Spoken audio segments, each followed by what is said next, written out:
नमस्कार दोस्तों, welcome on my YouTube channel legal and tax proof. मेरा नाम ठाकुर मुकेश कुमार पटरावत एडवोकेट है। मैं आज आपके बारे में चर्चा करूंगा एनआई एक्ट के बारे में। अगर कोई चेक बाउंस हुआ है और चेक बाउंस होने से पहले या बाद में कोई पार्ट पेमेंट आ जाती है तो पार्ट पेमेंट को कैसे अपनी कंप्लेंट में, अपने डिमांड नोटिस में हमें दिखाना चाहिए, आज इसके बारे में मैं आपसे चर्चा करूँगा। ज़्यादा समय ना लेते मैं वीडियो को स्टार्ट करता हूँ। लेकिन जैसे कि मैं हर वीडियो में आपसे निवेदन करता हूँ कि अगर आपने मेरा चैनल जो है अभी तक सब्सक्राइब नहीं किया है तो कृपया मेरे चैनल को सब्सक्राइब करें, ताकि इस तरीके की जो लीगल अवेयरनेस है, लीगल जानकारी आपको समय समय पर मिलते रहे। चलिए ज़्यादा समय ना लेते वीडियो स्टार्ट करते हैं। मैं बात कर रहा हूँ आज एनआई एक्ट का जो सेक्शन हमारा 56 है, मैं आज उसके बारे में आपसे चर्चा करूँगा थोड़ी। 56 सेक्शन हमारा क्या कहता है, आप सिर्फ नेगोशिएबल इंस्ट्रूमेंट जो है, जैसे चेक जो है, चेक हमारा नेगोशिएबल इंस्ट्रूमेंट होता है। अब चेक को आप सिर्फ उतने ही अमाउंट के लिए आप इन कैश करा सकते हैं जितने आपकी लीगली इन्फोर्सेबल लायबिलिटी अवेलेबल है उस दिन।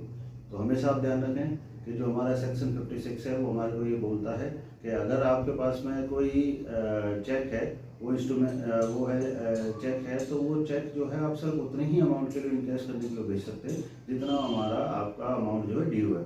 अगर उससे ज़्यादा के लिए आप भेजेंगे तो वो आपकी जो कंप्लेंट है वो डिसमिस हो सकती है।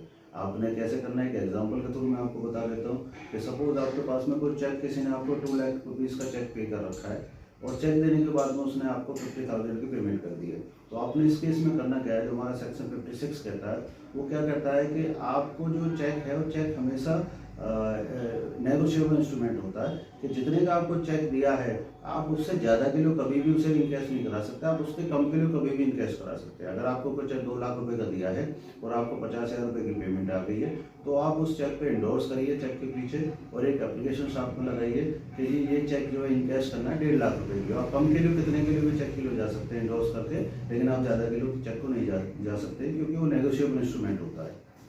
ठीक है जी। इसके साथ साथ आज मैं बात करूंगा आपसे, सुप्रीम कोर्ट का भी इसके रिगार्डिंग एक ऑर्डर आया है।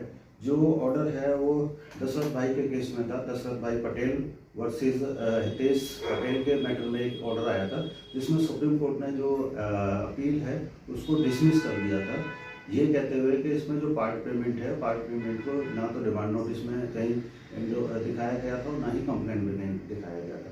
तो इसलिए हमेशा ध्यान रखें, अगर आपके पास में कोई पार्ट पेमेंट आई है तो पार्ट पेमेंट को हमेशा अपने कंप्लेंट में भी और अपनी डिमांड नोटिस में भी शो करें। अब मैं बात करता हूं कि जो आपके पास में अगर कोई पार्ट पेमेंट आई है तो वहाँ पर 2 कंडीशन हो सकती हैं। पार्ट पेमेंट चेक बाउंस होने से पहले आई हो और पार्ट पेमेंट चेक बाउंस होने के बाद में आई है।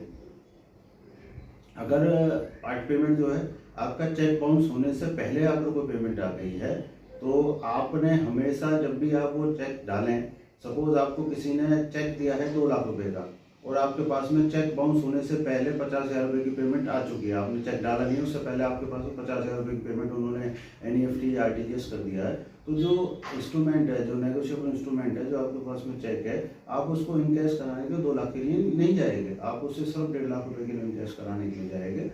आपने क्या करना है, आपने चेक के ऊपर इंडोर्स कर देना है और इंडोर्स करने के बाद में बैंक को बता देना कि ये चेक जो इनकैश के लिए सिर्फ 1.5 लाख रुपये के लिए जाएगा, 2 लाख के लिए नहीं जाएगा, पहली बात। दूसरी बात, अगर आपके पास में जो पेमेंट आई है वो पेमेंट चेक बाउंस होने के बाद में आई है। अगर चेक बाउंस हो गया आपका, सपोज आपका चेक था 2 लाख रुपये का, आपने 2 लाख रुपये का डाल दिया, उसके 2 दिन बाद 4 दिन बाद में किसी ने आपको 50,000 की पेमेंट कर दी, तो अब यहाँ पे क्या, चेक तो ऑलरेडी बाउंस हो चुका है।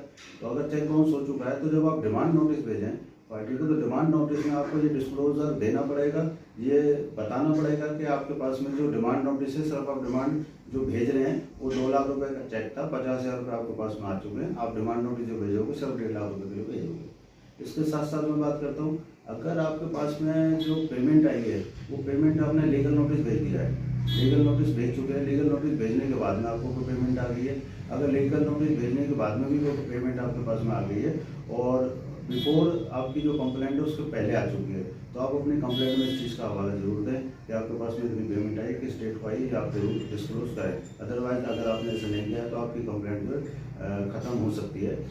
ये सुप्रीम कोर्ट का ऑर्डर आया है, सुप्रीम कोर्ट का ऑर्डर की वजह से नहीं है, हमेशा से एक्ट पे एप्लीकेबल है। एक्ट का जो सेक्शन 56 है नई एक्ट के अंदर, उसमें ऑलरेडी दिया हुआ है, अगर कोई भी पार्ट पेमेंट आती है तो आपको उसको डिस्क्लोज करना मैंडेटरी है। धन्यवाद दोस्तों, होप आपको मेरी वीडियो अच्छी लगी होगी। अगर अच्छी लगी तो अपने मित्रों और साथियों को ज़्यादा से ज़्यादा शेयर करें, जिससे कि इस तरीके की जानकारी उनको भी पता चले। धन्यवाद दोस्तों।